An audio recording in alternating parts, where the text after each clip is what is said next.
Romanos capítulo 10.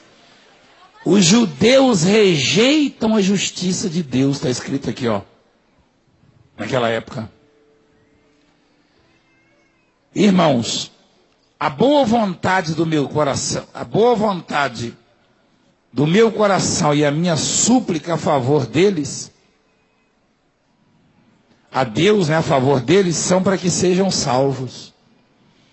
O apóstolo disse que o desejo do coração e a oração era para que os judeus fossem salvos. Olha lá. Porque lhes dou testemunho de que eles têm zelo por Deus. Quer dizer, o povo judeu tem zelo por Deus. Porém, não com entendimento.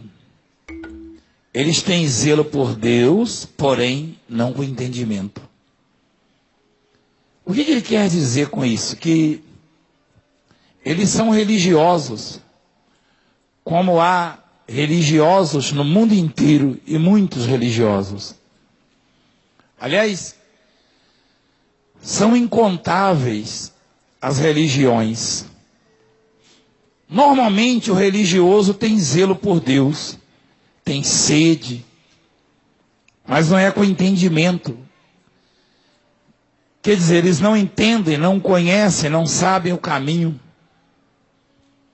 Porque não basta ser religioso ou ter uma religião, uma placa de uma igreja. Não. Tradicional.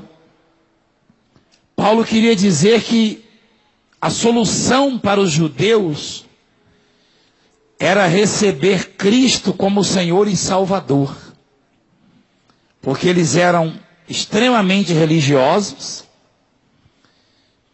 E eles tinham um zelo por Deus, mas não aceitavam Cristo como Messias, como Salvador.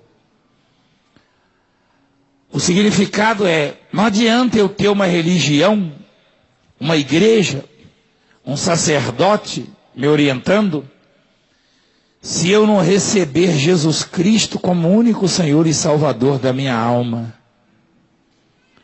Porque Deus quis que nele residisse toda a plenitude, diz a palavra. Deus quis que a salvação, a vida plena, fosse encontrada em Jesus. Então não adianta você se achar santinho, bonzinho. Não adianta você ser muito religioso, ter os seus rituais, e dizer não faço mal a ninguém, se você não abrir o coração e não receber Cristo como Senhor e Salvador. Olha lá, onde é que está, meu filho? Colossenses 1:19. Porque aprove a Deus que nele Cristo, né, residisse toda a plenitude. O que é plenitude? É aquilo que é completo, pleno. Então o Paulo, ele tinha uma tristeza, porque ele também era judeu, era um cidadão romano, mas era judeu, radicado em Roma depois. Mas ele disse: o meu desejo, a minha súplica a favor deles é para que sejam salvos, porque eu sou testemunha de que eles têm zelo por Deus. Uma coisa é ter zelo, outra coisa é ter conhecimento, entendimento. Uma coisa é você ter senso de justiça, e outra coisa é você saber o que é correto, o que é justo. Às vezes você quer praticar a justiça, mas não sabe o que é. Então, continuando, diz assim: porquanto, desconhecendo a justiça de Deus e procurando estabelecer a sua própria, não se sujeitaram a que vem de Deus. É a humanidade, né? Não é só judeu. O mundo é assim. Quantas pessoas discutem com vocês sobre o que é certo e o que é errado, e batem no peito, a minha religião é verdadeira, a sua é não sei o quê, e papapá, a minha é antiga, e começa aí, não, que eu conheço. Nós não podemos condená-los, criticá-los. Eles estão demonstrando que têm zelo, mas não têm entendimento. Porque não é religião. O Deus Salvador, Ele produz tudo isso que mostramos aqui e muito mais. Por isso que essa obra é diferenciada. Bombardeiam, massacram, não adianta. A igreja fica desse jeito, é dia e noite assim. Dia e noite assim. Porque você está em casa, aí você ouve falar mal da gente. Aí você liga. Aí você vê o leproso purificado. E você sabe que o diabo não purifica leproso e nem o homem. Se o diabo não purifica leproso e nem o homem, você logo já conclui que Deus está nesse lugar porque Ele purificou o leproso. Você vê o cego enxergar, então você pergunta, peraí, o diabo estaria fazendo o cego enxergar? Não. O Valdemiro tem poder, tem recursos próprios para fazer o cego enxergar? Não. Então Deus está lá com ele. Antigamente eles discutiam entre eles. Em João 10, lá no final, alguém disse, ele está louco, ele está endemoniado, e enlouqueceu. Se referindo a Jesus, muitos deles diziam, ele tem demônio e enlouqueceu. Por que o ouves? Olha o que eles diziam de Jesus. Eu falava que Jesus tinha o quê? Meu Deus. Eu tenho que ler bastante a Bíblia, porque você já deve ter percebido que eu sou um sujeito meio genioso. E quando alguém começa a falar besteira, falar que eu tenho demônio, falar que eu sou não sei o quê, às vezes eu fico meio irritado e mando a maldição, e no outro dia eu já vejo o resultado na vida do sujeito. Então eu tenho que me controlar, porque se Jesus, o santo, o justo, o que nunca errou, foi chamado de endemoniado e tolerou isso, eu também tenho que tolerar. Não posso perder a paciência, porque olha lá, falaram de Jesus, muitos deles diziam, ele tem demônio, ele quem? Enlouqueceu. Outros diziam, este modo de falar não é de endemoniado. Pode porventura um demônio abrir os olhos aos cegos? Interrogação. A pergunta está aí. Alguns diziam que Jesus tinha demônio, estava louco. E outros diziam, discutindo entre eles, pode porventura um demônio abrir os olhos ao cego? Se o demônio veio para cegar, daí ele já não pode abrir os olhos do cego, não é verdade? Então, eu tenho que entender e conviver. E pregar a palavra para quem quer me ouvir, quem quer aceitar. Uns não querem. Eu tenho que pregar e mostrar, eu vou continuar mostrando cada vez mais. Eu vou mostrar o cego enxergando, o leproso purificado, o que era pobre enriquecendo, prosperando, eu vou mostrar. O que era drogado do crack, chorando no meu ombro aqui, glorificando a Deus, como eu mostrei. Agora, quem não quiser aceitar, o que eu posso fazer? Quando estiver ardendo no fogo do inferno, não vai dizer que não foi avisado não, porque eu sou um atalaia, e eu aviso mesmo, eu falo o que está escrito aqui. Quando estiver chamuscando, não vai dizer que não ouviu, porque você está ouvindo a palavra. E você está vendo os milagres que Deus faz. Você está ouvindo e está vendo. Então, continuando em Romanos, o apóstolo disse, Romanos 10, versículo 4. Porque o fim da lei é Cristo. O fim da lei é o quê? para a justiça de todo aquele que crê. Você entendeu isso aí não, né? Eu tenho a impressão que alguns de vocês não entendiam muito bem a Bíblia e depois começaram a acompanhar esse ministério, estão entendendo bem melhor a Bíblia. É verdade isso aí? Quem pode confessar isso? É verdade? É. Porque a Bíblia aqui, está certo que eu demoro, né? Esse dia eu estava falando com uma bispa aí, os bispos, eu falei assim, eu faço a reunião, às vezes eu me proponho fazer as 4 reuniões, igual eu vou fazer hoje, daqui a pouco eu vou fazer a outra. Aí eu falei, na primeira eu gasto 3 horas, 2 horas e meia, 3 horas. Aí eu era para gastar menos na segunda e gasto mais. Aí a bispa falou, é provável que você na última gaste 4 horas. Na teoria, eu deveria gastar menos, porque eu estou cansado. Só que eu tinha uma coisa comigo. Tudo que eu faço na vida, eu dou 100% da minha vida. Ou então eu não faço. Seja o que for. 100%. 100%. Então, se eu fizer 10 reuniões, na última eu vou derramar o que tiver. É assim. Nem que eu tenha que desmaiar depois, mas eu vou derramar e meu povo vai sair abençoado. Agora, convencer você aí já é outra coisa, porque você tem razões de sobra para acreditar naquilo que nós pregamos. Ou não?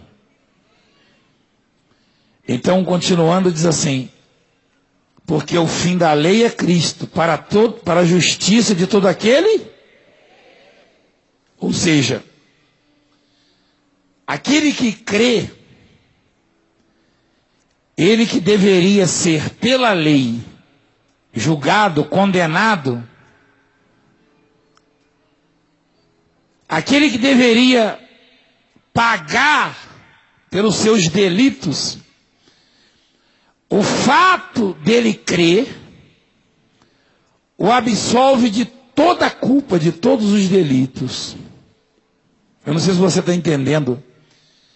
A fé ela é tão preciosa, é tão valiosa para Deus,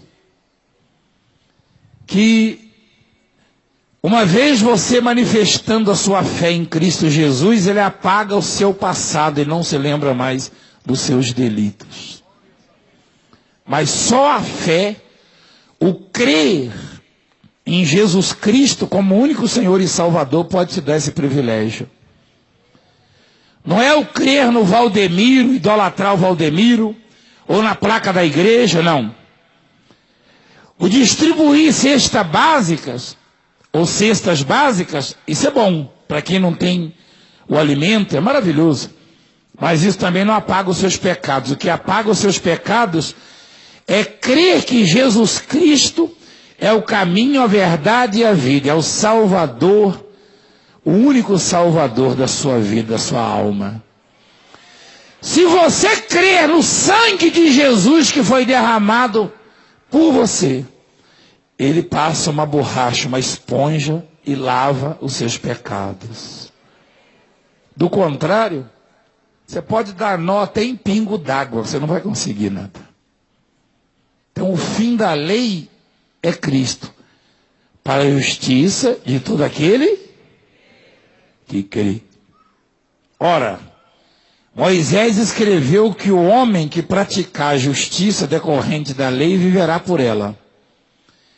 Mas a justiça decorrente da fé, assim diz: não perguntes em teu coração quem subirá ao céu, isto é, para trazer do alto a Cristo, ou quem descerá ao abismo, ao inferno, isto é, para levantar Cristo dentre os mortos.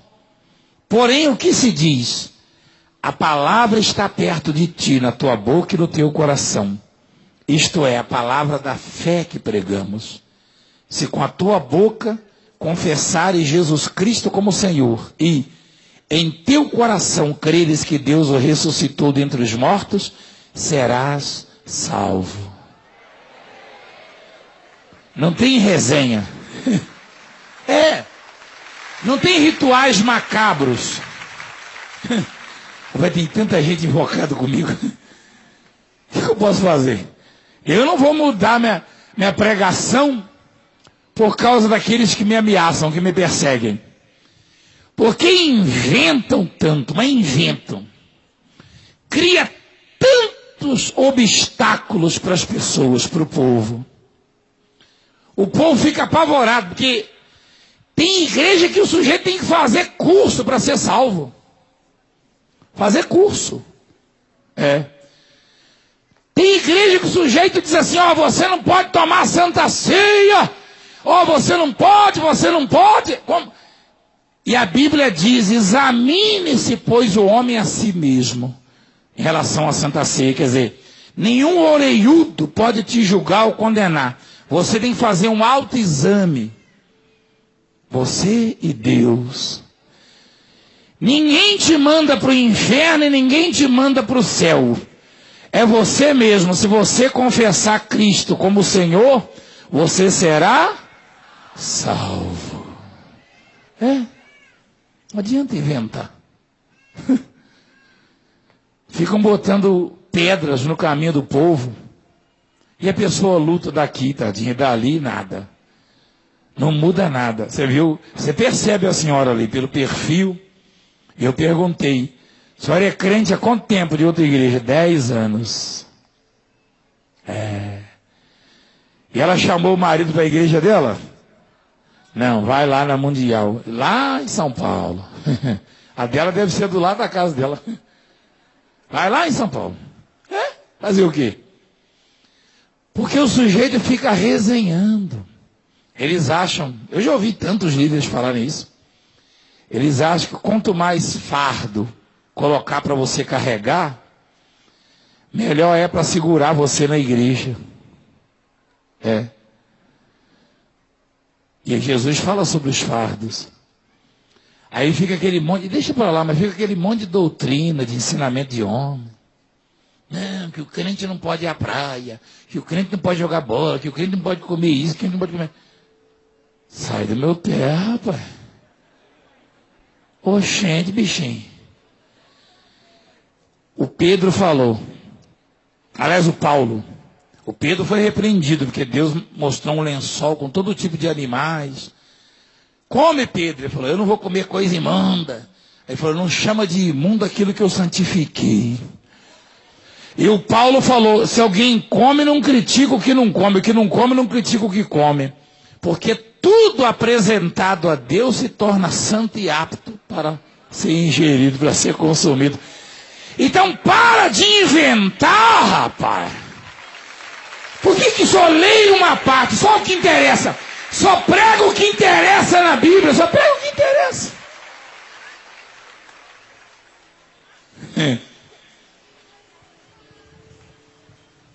Só o que interessa. Aí o outro lá só prega o jovem rico. Eu prego também, eu gosto daquela passagem. Porque ele pergunta o que ele faz para ser salvo. Aí Jesus falou, você conhece os mandamentos? Não roubar, não matar, não adulterar, não mentir, honrar pai e mãe. Ele falou, mas eu já observo isso. Ele falou, vende tudo que você tem, dá aos pobres, vem e segue-me. Aí o outro prega isso, mas ele não fala dá aos pobres, ele fala vende tudo que você tem e dá. Mas ele não fala dar aos pobres, porque ele manda dar na igreja. Ele está errado. Ele está errado por quê? Porque primeiro ele fala a Bíblia, Jesus falou para o sujeito dar tudo, falou para aquele lá. Porque ele tinha o coração nos bens, mas falou para dar aos pobres. Por que o sujeito manda dar na igreja? Tudo que tem. Aí vem para cima de mim me perseguir. Eu falo. Eu falei, irmão, peraí, ó. Jesus falou, vende e dá aos pobres. Você fala para vender e dar na igreja? Então, acontece que se o sacerdote pregar a Bíblia do jeito que é, Ele vai abraçar, vai ter milagre, ele vai soprar, vai ter milagre, ele vai olhar, vai ter milagre, ele vai falar, vai ter milagre, ele vai transpirar, vai ter milagre. É desse jeito. Aí fica inventando, depois fica com ciúme de mim, com inveja. Para que fica inventando? Por que não prega a palavra do jeito que ele é? Deus falou para o Caim, se você tivesse dado a mesma oferta que Abel deu, você não teria sido aceito? Você quis fazer diferente? Aí agora, você fica aí, querendo matar o seu irmão, ó.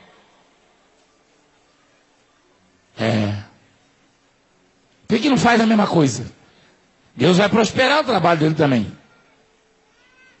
Então, olha o que a palavra diz, não tem resenha. Em Romanos capítulo 10. Se com a tua boca, olha lá, se com a tua boca confessares Jesus como Senhor e em teu coração creres que Deus o ressuscitou dentre os mortos, serás o quê? Porque com o coração se crê para a justiça e com a boca se confessa a respeito da salvação. Porquanto a Escritura diz, todo aquele que nele crê não será confundido. Amém? Todo aquele que nele crê não será confundido. No versículo 13 diz assim, aliás, versículo 12, pois não há distinção entre judeu e grego, não há acepção, diferença, uma vez que o mesmo é o Senhor de todos, rico para com todos os que o invocam. Deus é rico para quem? Se eu não invocar, e se eu invocar, ele será rico comigo? Para comigo? Sim. Aí vai ter muita gente com inveja. Você quer um conselho? Invoca o Senhor o tempo inteiro. Você quer um conselho? Quem já invocou o Senhor hoje aqui? Você quer um conselho? Quando chegar em casa, invoca de novo. Quando for dormir, invoca de novo. Quando amanhecer, invoca. Porque Ele é rico para com todos aqueles que o invocam. Aí o vizinho vai com inveja de você. Olha lá, tá metido, é o carrão dele. Olha ela, olha o cabelo dela. Não tinha, ninguém dava jeito, agora ficou rica. Tá cheio de fofoqueiro, não tá? Linguarudo. Ó. Deus é rico para com todos que o invocam. Amém? Aí o preguiçoso fica com inveja. Preguiçoso morre de inveja. Não trabalha. Continuando, diz assim, não há distinção, não há acepção, separação.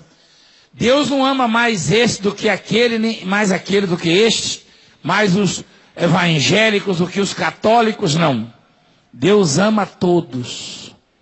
E quem o invocar será abençoado, porque Ele é rico para aquele que o invoca. Amém, gente? Continuando, para resumir. Para terminar, perdão, resumir é difícil. Não, porque é muita coisa para falar. Vamos lá. Versículo 14. Porque, versículo 13. Porque todo aquele que invocar o nome do Senhor será?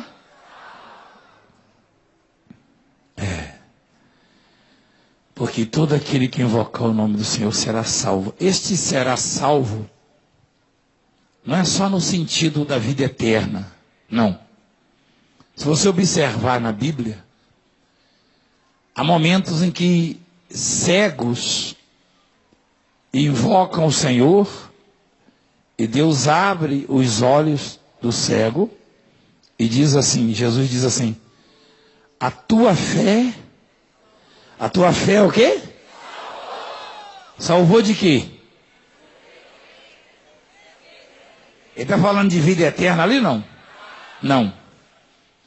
O que foi curado da lepra aqui está garantido no céu. O que foi curado de cegueira está garantido no céu. O que prosperou está garantido no céu. Então por que Jesus disse para a mulher hemorrágica, por exemplo, a tua fé te salvou? Porque acabou a hemorragia, a mulher hemorrágica, né? Porque acabou a hemorragia, ela estava garantida no céu? Não, estava não. Salvou de quê então? Da doença. Então, todo que invocar o nome do Senhor será salvo. Também eternamente. Mas salvo no sentido do livramento, da cura, da libertação, da transformação, a libertação das drogas. Quer dizer, a qualidade de vida que você procura não está neste ou naquele governante, neste ou naquele pastor ou sacerdote. Está no invocar o nome de Jesus. Se você invocar o nome de Jesus, você será salvo, será abençoado. Quem entendeu? Diga glória a Deus. Fica de pé, deixa eu apresentar a sua vida, os seus caminhos. Daqui a pouco, esse povo vai e entra outro povo que vai participar conosco aqui do clamor.